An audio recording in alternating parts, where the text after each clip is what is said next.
நண்பர்களே,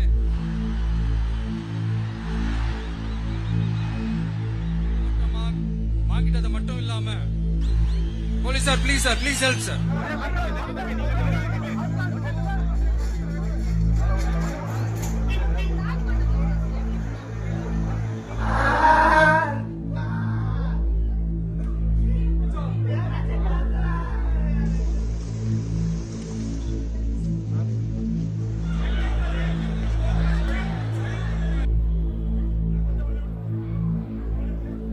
எங்கள் அண்ணன் பையனை ஒரு பையன், ரெண்டு பையன், ஒரு பையன் இறந்துட்டான், பெரிய பையன். சின்ன பையனை காணோம். வீட்டுக்காரம்மா வேற ஐசியூவில் வச்சுருக்காங்க, எங்கள் அண்ணியை வேற. இல்லை, நான் என்ன தான் பண்ணுறேன்னு தெரியல. என் பையனுக்கு கண்ணு பூரா காயமாக இருக்கு.